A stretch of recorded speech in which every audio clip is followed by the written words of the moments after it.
Well, hello everyone, and welcome back to Adrian's Digital Basement.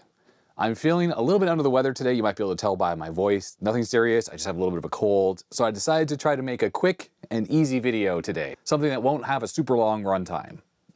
Famous last words, huh? What we're gonna be looking at today is this monitor here. I have the paperwork for it, and this is Sceptre, spelled with a C, 12-inch monochrome video monitor, model MM-211. And even though I don't have the original box with me now, this monitor is actually new in box, and I personally took it out of its original packaging.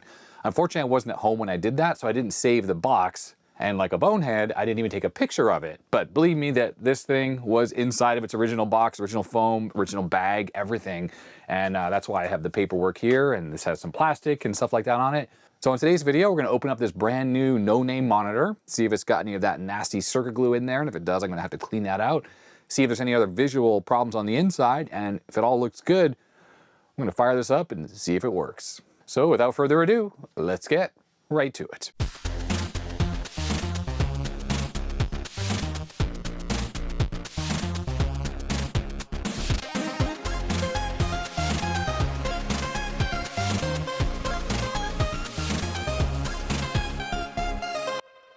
So it's not every day that I get to play with something that's from the 80s, I think this is from 84 or 85 or something like that, that has been, well, never used up until this point and has been sitting in its original box, which was in really good shape. It wasn't water damaged or mildewy or anything like that, and get to play with a piece of tech that was made back in the day when I was really getting into computers.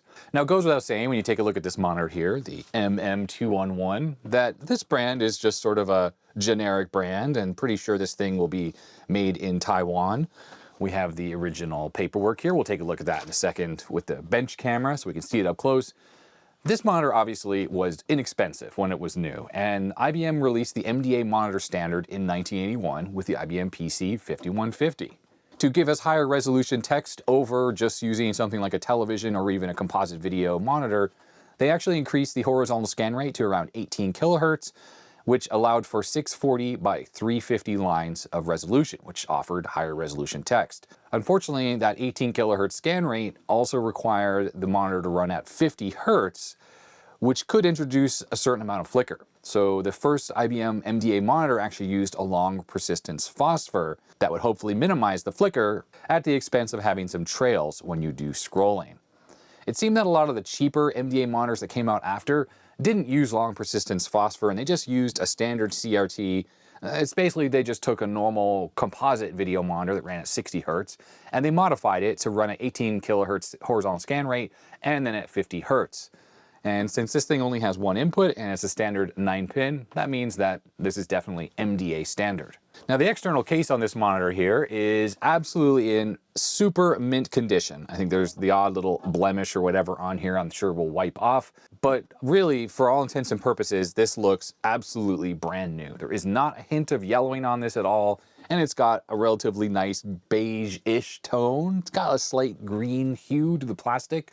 Don't know if that was like that originally, but it's there now. If I give the old sniff test, doesn't smell musty at all, and it frankly smells like 80s electronics. That's a definite thumbs up from me. Now, at the time this monitor was made, I was rocking an Apple IIc at home, so I would be using normal composite monitors, and I had the matching Apple monitor that plugged in through composite video. So I didn't really know much about these MDA style monitors because the whole PC world was completely foreign to me at the time. As much as I play with it now, in the 80s, I really didn't know anything about it. But I now know, having looked in many PC Magazine issues, that these monitors were the very low end and allowed people to buy PCs relatively inexpensively. Compared to even the Taiwanese import color monitors, these MDA monitors were so cheap, and so much cheaper than IBM's MDA monitor, the 5151. And while this doesn't have the awesome styling that you would get with the IBM monitor when paired with a 5150 or 5160, obviously people would buy PC clones and then they'd bundle this thing with those. Right off the bat, one of the things we may notice about this is that this has this sort of plastic film over the glass. That's not something I've ever seen. The monitor itself was in a plastic bag, so usually that's enough in combination with the styrofoam packing material that was around it. So this is something that I hadn't really seen. There's a close-up of our badge, Sceptre. And they have their little logo here, which is matched by what's on the manual there. On the front corner of the set here, we actually have the power switch, we have the contrast and the brightness knobs. And for MDA style monitors, that's basically all you're gonna get. This monitor does sport a tilt and swivel stand, which is an upgrade actually from IBM's monitor themselves, because theirs didn't have that. And to be frank, a lot of monochrome composite monitors in the 80s, they didn't have a tilt swivel stand either. Companies like Tandy Radio Shack would sell a third-party one you could put under your monitor, but this one is actually permanently attached to the monitor. So the overall design of this monitor, actually, it's not like I'm gonna call it modern, but it certainly doesn't look like other monitors of the early 80s. So this was pretty contemporary looking for its time. Now the two cables that are on this monitor are fixed and permanently attached, so that's a little bit cheap and annoying, but hey, that's what you get. This monitor probably cost, well, very little. The DE9 is actually missing the RGB pins, has two ground pins, the intensity, the monochrome video signal, and then horizontal vertical sync. Very typical for an MDA monitor. And somehow the elastic here is still stretchy. Look at that. Shiny and brand new. Flipping around to the back of the monitor, we have, well, some vents on the top, two screw holes up here, a couple more screws down there, and we're sporting the Sceptre logo again, 12-inch monochrome monitor, pretty much everything we've already seen before, 120 volts, 0.3 amps, made in Taiwan, Republic of China, and Link Computers Incorporated. We do have an FCC ID here, so we'll take a look at that in a second, see if that matches that company name. Warning, shock hazard, do not open. Well, I'll be opening this thing, but we will be doing it before we even turn this thing on, so I don't even know if this thing has ever been powered on. And if it was, I think any kind of charges that are in there from the original date, March 21st, 1986, are long gone. Serial number is 40,195. We are UL listed. There is a file number E96262. We'll see if that's something we can find any information on as well. Vertical hold, vertical size, and horizontal phase are the three controls exposed through the back of the monitor. Let's take a look at the documentation that I got with this thing. So, Sceptre quality computer products from Link Computers, based and operating out of Anaheim, California, 4126 East La Palma Avenue. It's probably some kind of a nondescript business park. Flipping this paper over, we have a limited warranty, free from defects in materials and workmanship for a period of 6 months. Interesting, 180 days. I think back then it was pretty common in the US for things to have 90-day warranties. The whole 1-year thing came later. And of course, in countries like Australia, the minimum warranty length is 2 years. The warranty is expressly exclusive, and return of the end user registration card along with a copy of the sales invoice is required for this warranty to be valid, or a $25 fee will be applied for processing. Warranty claim will be void unless the above requirements are met. So I think this is trying to say that you need to send in this registration card first before you can even get warranty coverage. And that is luckily completely illegal now in the United States, at least. And I'm glad about that, because this was a common tactic back in the old days where if you forgot to send the card in, if you did try to get warranty coverage in the future, they would deny you. So this is interesting. I assume this was just some kind of a logo here with a C, but I guess it's actually an S, because here they're listing their company name as Sceptre with the S spelling. And yes, right down here, look at this. The end user registration card must be filed for this warranty to be valid. Completely illegal now. All right, and we have the owner's manual as well. The box on the outside was super nondescript as well. It just had this MM-211. It said 12-inch mono video monitor. I don't even think it had the brand on it, but like I said, I didn't take a picture of it, unfortunately. I'm fully anticipating inside this manual there's going to be pretty much nothing very interesting whatsoever. FCC stuff. Power sources, house current operation. Sure. Insert the plug of the AC power cord into a convenient AC wall outlet with line voltage exactly the same as voltage indicated on the rear panel. Should any liquid or solid object fall into the cabinet, unplug the monitor and have it checked by qualified personnel before operating it any further. It says here under specifications that our phosphor is P39 with non-glare faceplate, other phosphors as options. This is interesting. We're gonna have to go look up what P39 is, but I think this is long persistence green. Is that what's actually in here? That would be pretty sweet if that's the case.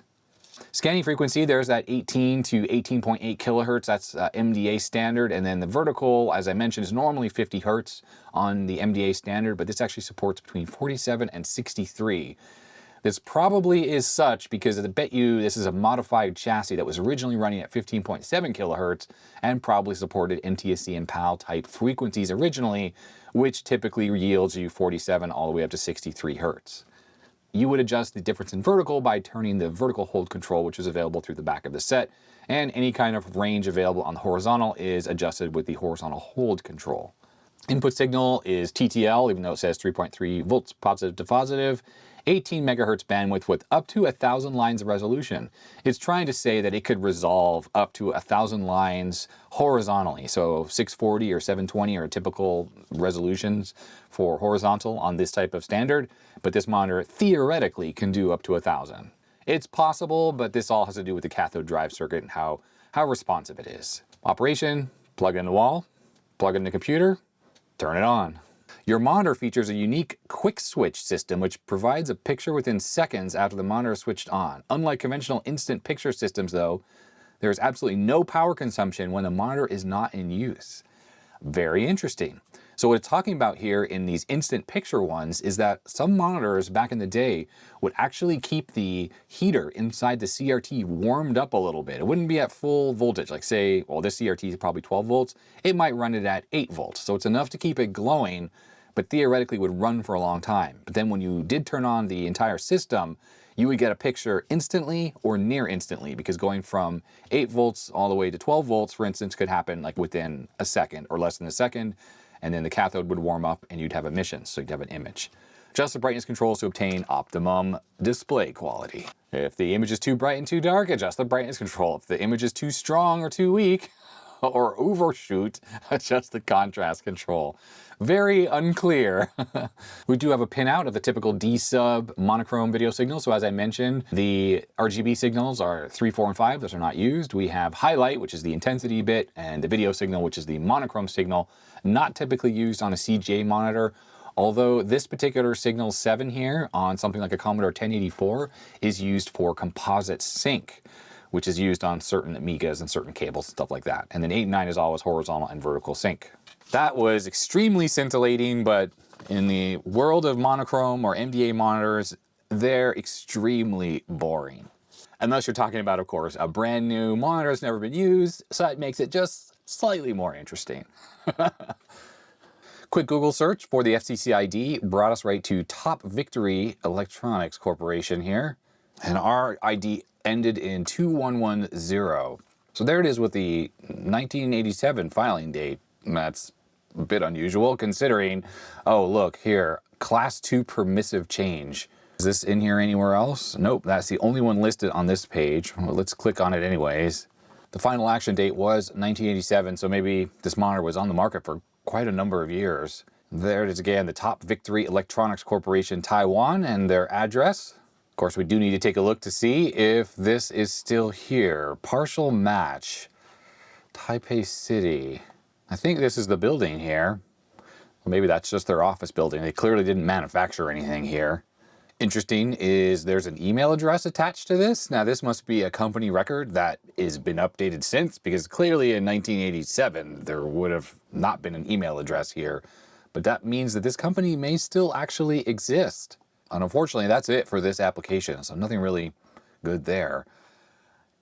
I guess this is them. Still making something. They seem to make displays and sound stuff. Well, Philips? Wait, so they're the actual manufacturer for these particular sets, I guess? That's kind of interesting. So like these are just branded, these other brands, AOC and Philips or whatnot, but TPV actually makes it. The other search result hits don't really yield anything useful. I took a look at the UL file number here and I don't really find anything either. Let's just get rid of file number. It doesn't really come back with anything. And what if we search for this Sceptre monitor specifically here? Sceptre was a brand that was used for quite a while on, I'm pretty sure they made VGA monitors, and I think there were LCD screens as well with this particular brand. In fact, yeah, look at this, see, IPS, ultra wide, so that's 4K. So I guess that stuff, even up to now, is being branded with that. Now this is kind of annoying. Obviously, we're getting some hits here on things that are unrelated. I doubt MM-211 and Sceptre is in this book, for instance. Obviously, Sceptre is, but not that MM-211. Or although maybe it is actually. I don't know. Maybe the ads listed it without the S. Nope. Why don't you give me search results for this? It seems like Google's giving us some very creative matching. Let's just try MM12. Without the brand. Could this for $99 be it? Let's see if we can find it. Oh yeah, there it is. The 12-inch soft white MM12 for $99. No brand at all. Unless this stuff is all branded this company's name. What is this company's name? Distribuware? MM14, it seems to be similar, soft white as well. In a different issue here, we have the exact same ad, so that's kind of boring. We only have one search result there. That was 1989, so was that one. And archive.org is up at the time of making this video. Awesome. I'm so glad to see that they are back. Let's try searching for MM-211 in this. That did not work. I wonder if their search is not functional at this time. All right, so searching through metadata and text content, it's not really giving us anything. Could be their search is not really functional yet. I guess we can test by searching for Sceptre monitor. So I'm assuming their primary search is just not functional right now. Metadata search does seem to work, although we have 24 results and we're not getting any kind of actual results listed. If we search for Computer Shopper 1987 though, we do get some issues here. Why don't we just peruse through one of these? Maybe when I download the PDF, does this actually have the whole thing? Yeah, 400 pages. Let me grab the PDF. Because monitors like this would precisely be advertised in publications like this. Computer Shopper was just filled with very inexpensive stuff in the back page as well. The whole thing basically.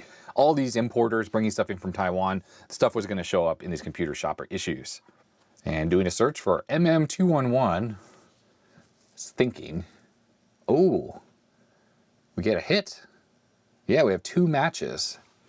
Well, here's monitors. Oops, what happened? The PDF reader in Firefox is not great. MM-1218, I wonder if that's what it was hitting on. And there is MM-122. I don't know if that's what it matched on because I searched for 211, I'm pretty sure, yes I did down there. But TTL Amber monitor, 129 bucks. Was really reasonably priced if you look at the price of the RGB monitors, and these are Hitachi and good quality monitors. Hitachi made good monitors. So like this digital 12-inch RGB monitor, $385, or an analog 13-inch RGB monitor, this would be something you could pair with an Amiga, $679. And you got to think about that this was 1987, right? That's a really significant amount of money. So going with the monochrome option was very price advantageous. So a lot of people did do that because they didn't need graphics. They really just wanted text, and it was very readable, and it was good enough for them. I'm noticing down here in the bottom, the search now says phrase not found. So I guess it was not found. And yeah, it looks like Scepter's not found either. Let's just ditch the S in case someone listed that way, and it doesn't seem to work either. Well, anyhow, Computer Shopper was an amazing resource back in the day because there were ads, just so many ads with products, and you would just flip through the pages and essentially look, when you were looking for a specific thing, you needed a monitor, you just sort of, you'd know which monitor you wanted based on, say, PC Magazine reviews, and then you would go look through the ads here and just find the cheapest price. And yep, this Firefox PDF reader is freaking garbage. Wow. It's not like I have a slow computer reader. This is like a Ryzen 5600, so it's not that bad. All right, so one of the things I wanted to try to determine is the phosphor color. Now, the manual did say P39, which, as far as I'm aware, just in the scratchy part of my brain, is long persistence green. But I don't know that for sure. But luckily, there are some resources you can find online to help you try to determine what you're talking about when it comes to wavelength of light that comes out of the CRT and what the various P numbers mean. So if you do a quick Google search for P39 phosphor, for instance, then you should be able to come up with this document here. And it's, I don't know how authoritative this is, but basically it's talking about the different kinds of phosphors used on different types of display devices. And not just CRTs, 'cause I think anything that has phosphor in it that uses like emissive material as a phosphor is listed here. So right off the bat, we can see that color CRTs use what's called P22 phosphors, and that's a combination, of course, of red, green, and blue phosphors on the front of the CRT, and it lists their chemical components here. And of course, electroluminescent panels and X-ray intensifying screens, and I guess printing. I don't know what that means exactly. They'll use some kind of phosphors as well.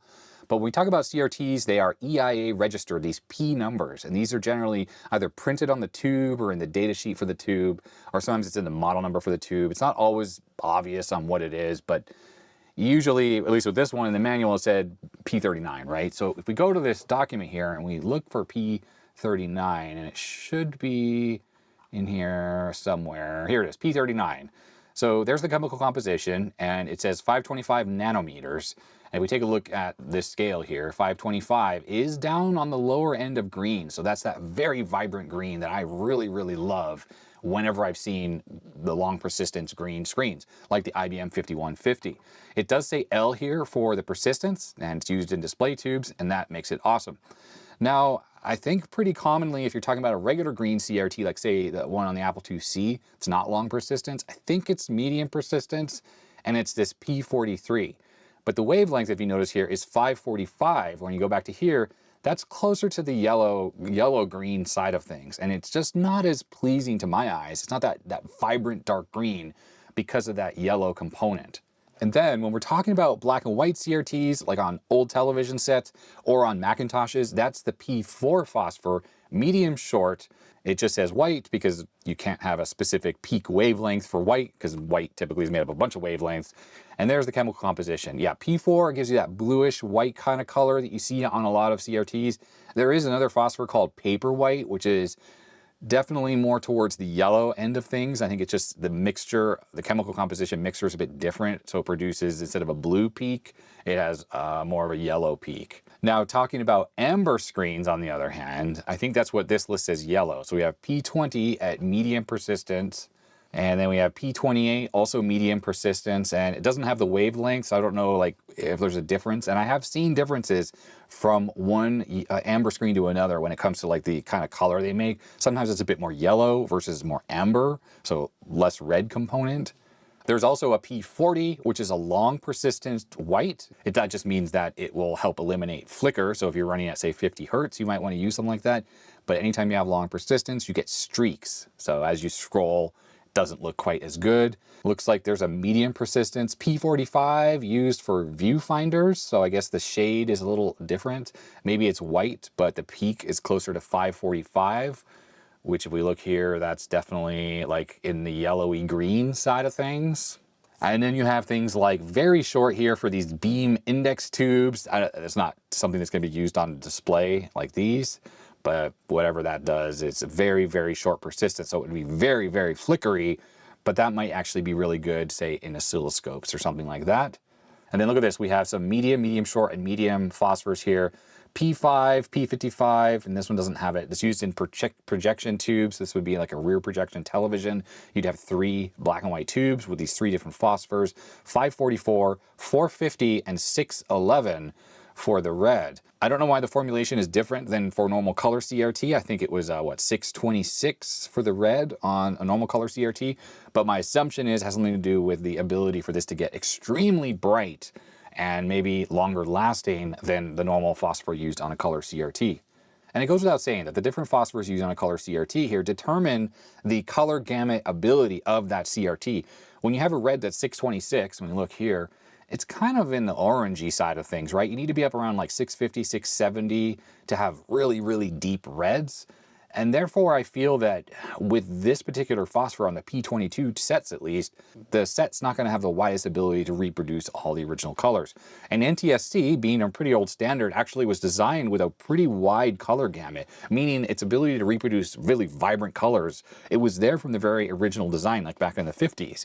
But I think they determined that creating the phosphors for the color sets to produce those really vibrant and wide gamut colors was very expensive.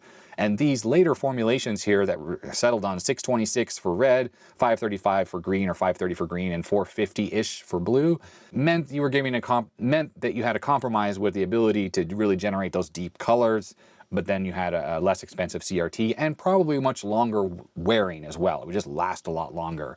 And certainly by the end of the color CRT era, color CRTs became very, very reliable or long-lasting. Like they would work for a long time without getting dim. Meanwhile, on older sets, like stuff from the 50s, it was pretty common for them to just dim over time, and that was a combination of the emissive material on the CRT neck, and also the phosphors themselves were just wearing out just from use. Okay, so that was a bit of a tangent on the different phosphors in use, and we know that if this thing is P39, it's long persistence, dark, vibrant green, which I really hope it is. But in order for us to be able to tell, there's actually a trick I know that we can do even without turning this on or opening this up, which is handy if you're trying to buy a monitor and you want to know that it's a certain color without actually turning it on. This is a trick you might want to remember. Now, there are times when you look at a CRT that you can actually tell what the color of the phosphor is just by visually looking at it, but that's not actually a very useful indicator. And I think there are definitely sets out there that have a tinted glass, so to speak. Like if it's a green CRT, you might have a green tinted glass, which gives it a bit of a green appearance. Now, this particular set, if it has the P39, will be green. And it looks sort of green-ish, but this would be something that you could be fooled by, because I have plenty of CRTs in the basement here that are white and amber and green, and they all look exactly the same. I mean, I can't tell them apart by just looking at them. So a trick you can do to try to figure them out is buy yourself a very inexpensive UV flashlight. So this is an LED flashlight. UV has a battery in there, whatever. And all you have to do is just shine it at the screen. So on this screen, we obviously have a purple blob here in the middle. And to me, that actually means that this CRT, I think, is going to be amber. Now, this is not some kind of scientific thing. I haven't figured out exactly what creates the excitement from the UV light in the phosphor that gives us different colors. But from my experience, when you see purple here, that means this is amber, which is a little disappointing. I love amber, don't get me wrong, but I'm also, let's do the peel there. I'm also just a little disappointed because I was really hoping for that long persistence green. All right, so let's do a quick bit of test. Sorry for the darkness, that's just this part of the basement. We have a Macintosh Classic, we have a color Sony CRT, and we have an Apple IIc monitor here. If I shine the LED flashlight here, I think what you're seeing in the camera is all blown out, but what I'm seeing is a very, very bright green here. And the reason for that is because this actually has a green CRT in it. I swapped the CRT for a green CRT, and that's what's in this Mac. If we switch over to the color CRT, we just kind of see kind of a grayish color. I'm pretty positive this is not showing up correctly in the camera. But yeah, that's sort of a grayish green color. But yeah, green, grayish green. And on that, it's actually white. It's a total gray white color. And that's because the CRT in the Apple IIc monitor has actually been swapped out as well, and it's a white CRT. Okay, let's try a few different computers here. I'm going handheld, sorry about the shaky cam. Green. And that's actually a green phosphor CRT, so that makes sense. On the Macintosh, that has the original P4 phosphor, so that's white, and that's showing up definitely as white. And on the PET down there, same thing. It's also showing up as white. So this all kind of jives. So that kind of worries me a little bit that we're talking about purple here on this one. I'm not 100% sure that this holds true all the time, but absolutely when I point this at an AMDEC monitor that has amber phosphor, I get the same exact purple color. And I have a few of those monitors and I've tested this and it always shows up as purple. So I'm kind of worried that this is not the long persistence, but hey, let's open this thing up and see what we see on the inside. Okay, not much trick to opening this up. Just take out the screws. Goes without saying, do not open up a CRT if you don't know what you're doing, because obviously you can have issues. There are dangerous voltages inside there, especially if it's plugged into the mains. That's extremely dangerous. But even when it's off, you can have stored voltages in there, which can give you a nasty shock. So don't do it unless you know how to be totally safe. And this video is not an instructional video. I just want to kind of show what's inside. Screws are in absolutely perfect condition. There is no corrosion on this thing. So wherever it's been stored for basically almost 40 years, 39 years, it was in a dry and hopefully climate controlled environment. And that kind of jives with the way the box looks. The box didn't have any kind of must or mildew, and you can pretty much tell if it's something's been stashed in a garage or something like that based on that. Do we have screws on the bottom? No, doesn't look like we do. There we go. Oh yeah. All right, well, looking inside, freaking mint condition. There's a bit of something here. But that's in the molding itself. That is not something that rubs off. But there is no soot, nothing in here. Brand spanking new. And there's a date there again, 1985. And that is what a brand freaking new CRT looks like. There is no dust anywhere. This is like absolutely perfect inside here. Wow. So let's put our peepers on this thing on the inside. We do have a transformer here. So this is what takes the line current and converts that down probably around 16, 17 volts. And then there is a voltage regulator right here, which turns that probably into a B+, which is the voltage that runs the whole set of around 12 volts. Very typical for these monochrome monitors. The construction of the PCB is kind of interesting. This heatsink here is mounted onto the PCB, well, on a component that's on the PCB, and there is a cutout from the PCB. And I can tell you that originally when this PCB was made, it was like most likely a big rectangle. And this little part of the PCB here and the neck board here were part of the original full-size PCB, and they broke them off probably after they were populated. Then they add the wires to connect them all up, and that's a way of just making one PCB that is used in multiple places inside the set. Now notice this sticker, EIA 1240. EIA is those similar numbers to the phosphor numbers we saw inside that document. I think this has to do with the company that made the CRT itself, not the whole monitor, but just this CRT, which we can see down here is Clinton Taiwan Corporation. In fact, CRTs in most Macintosh classic type machines, Mac Plus and stuff like that, were made by Clinton. I think Samsung was the other OEM. Now I'm just looking around to see if we can see a phosphor number on here.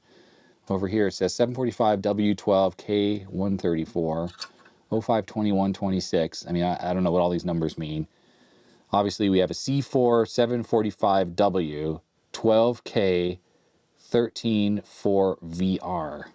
Looking for that first number on the sticker, didn't come back with any search results at all. And the second number did come up with some stuff here.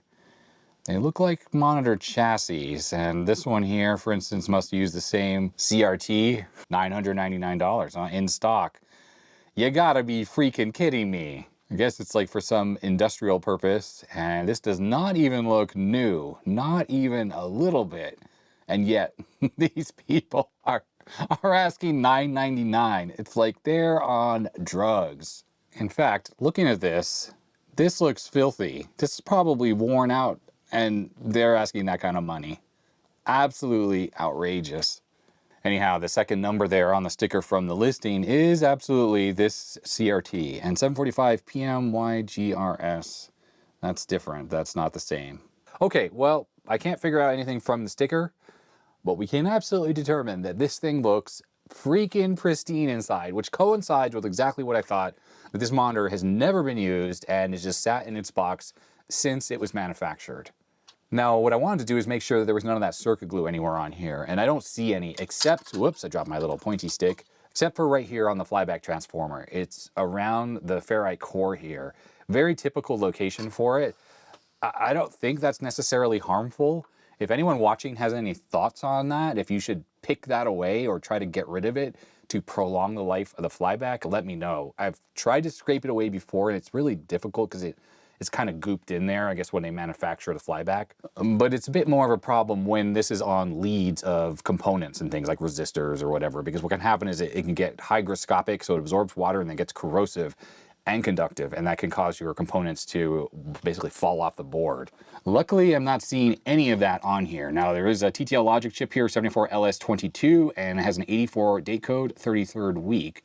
Although there's another component over here. This is probably something to do with like vertical amplification or whatnot, and that is 1985 44th week, so it kind of gets us closer to the 1986 dates. The capacitors themselves all look to be in basically perfect condition. I see no bulging, I see no leaking or anything. Everything just looks absolutely perfect. We do have some controls in here. We have the horizontal size control here, and you need to use a plastic tool like my pointy stick here to adjust that. We have sub brightness control down here.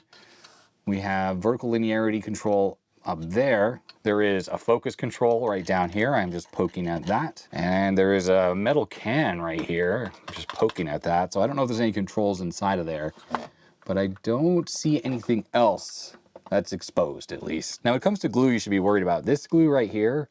That's generally not something you have to worry about. I think if that's bad or gets corrosive, the flyback or the yoke is just going to be destroyed because it's sort of all over these coils here. They're over here on this side and stuff like that. And there's no real way to get it off. It's over here as well, holding this all together.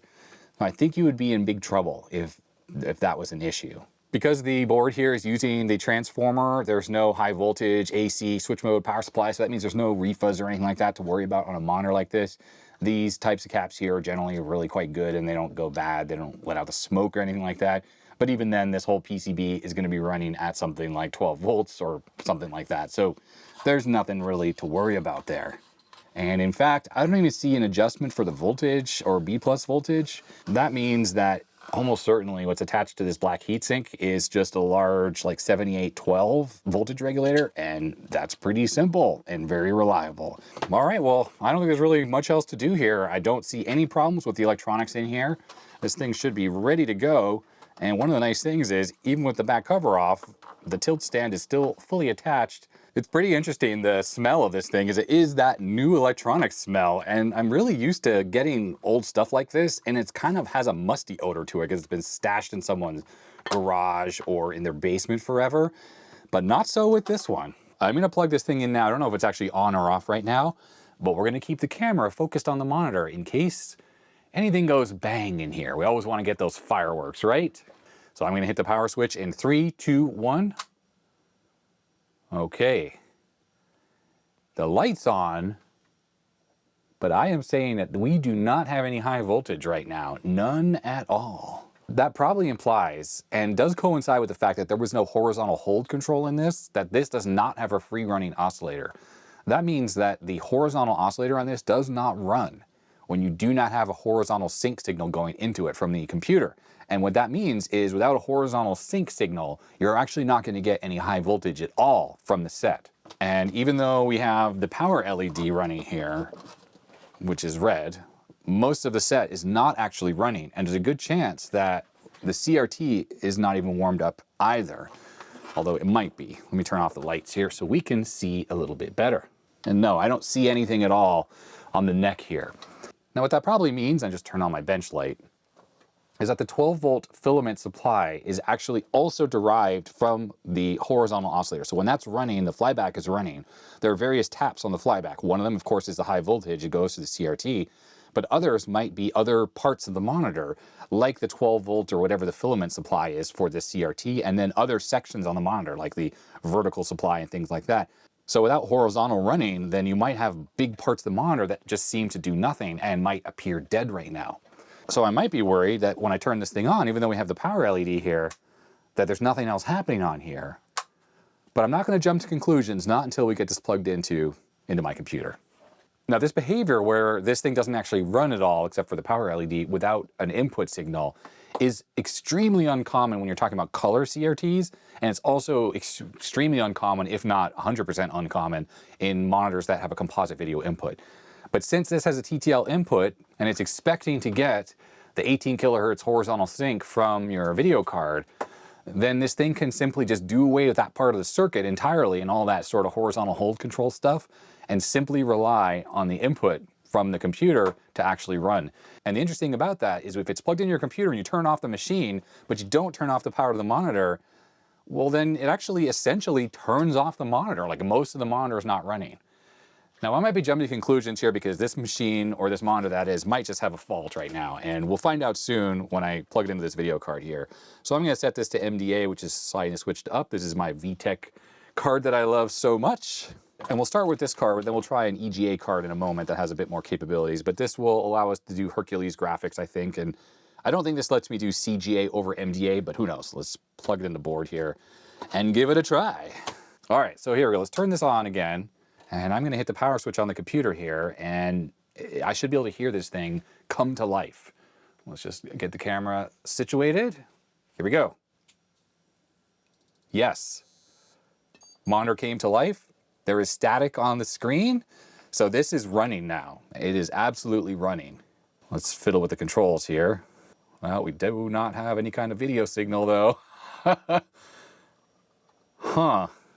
And as I mentioned though, 100% we have high voltage happening here. And let's check out the phone.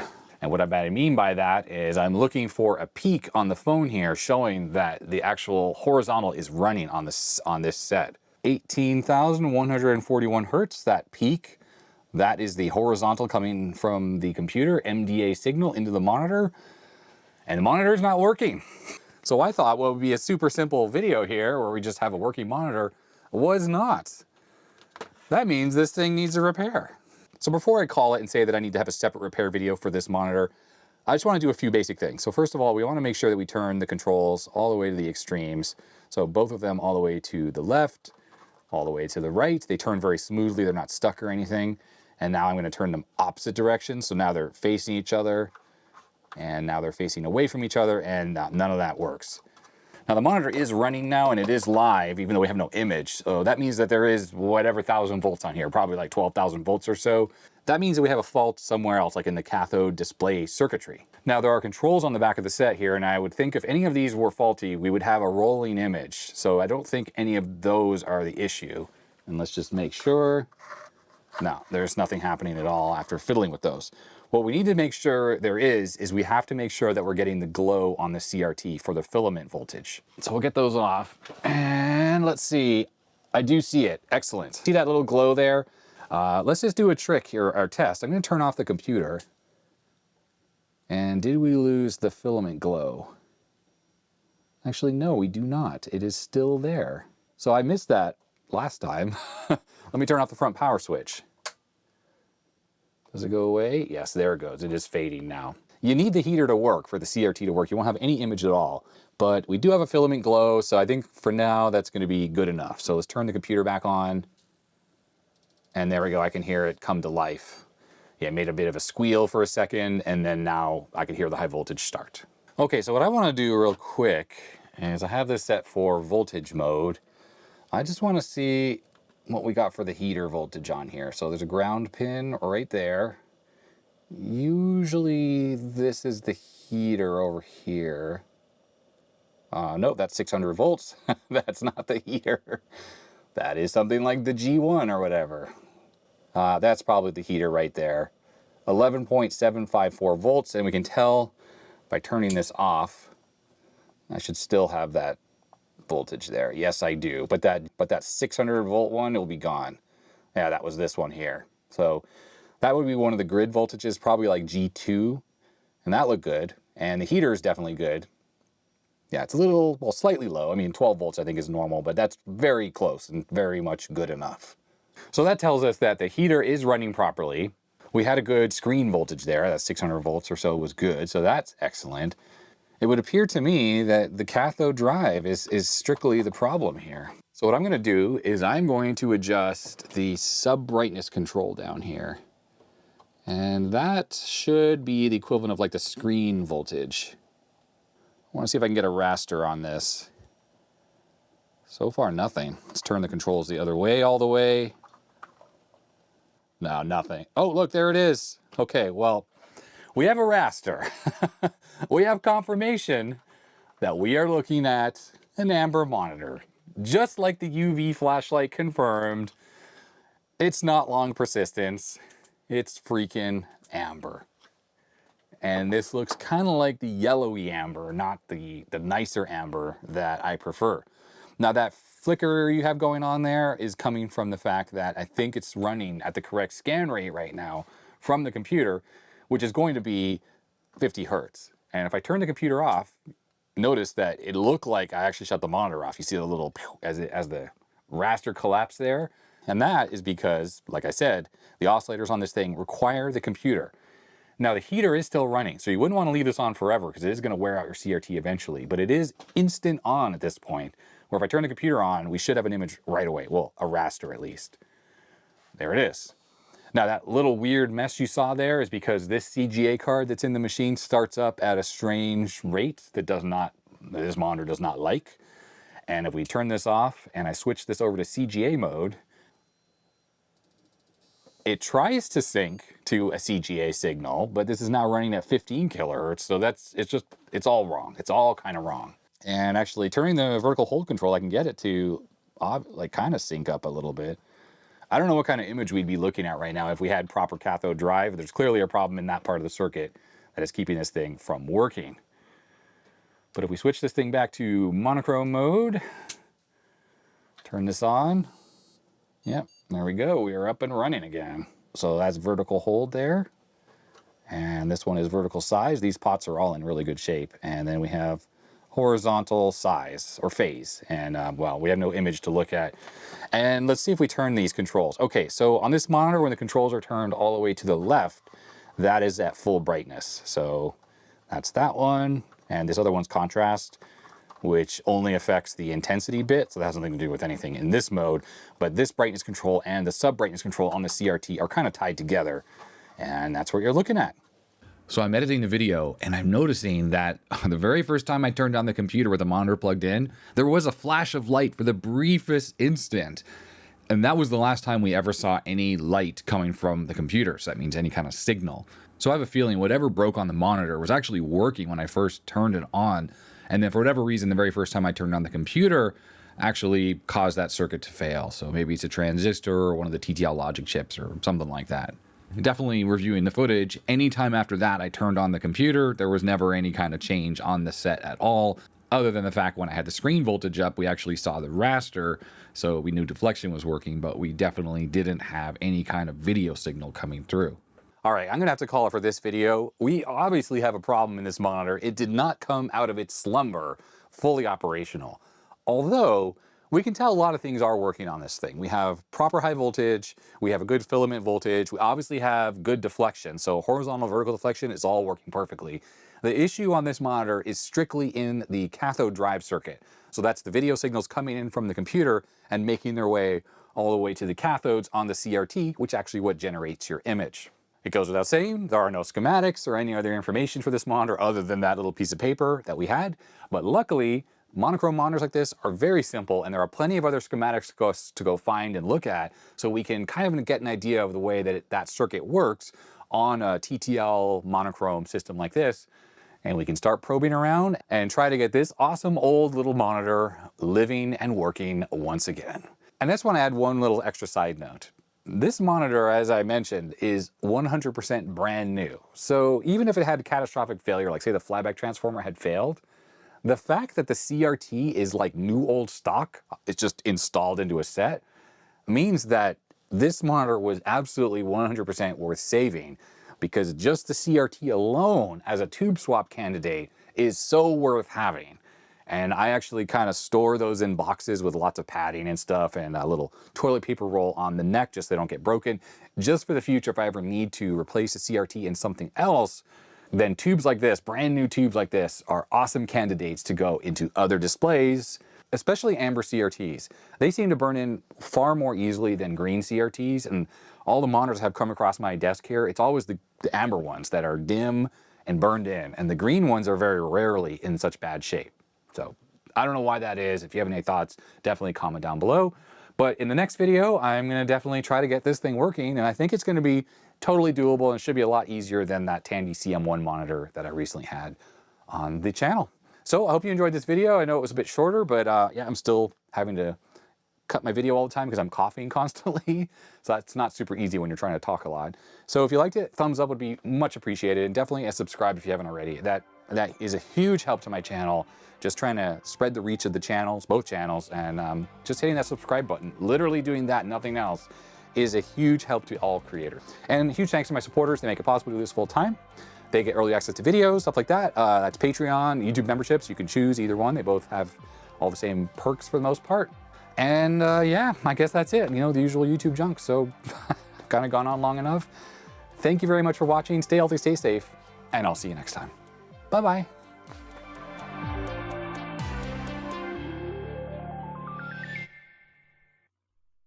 And we can start probing around and try to get this awesome, whoa,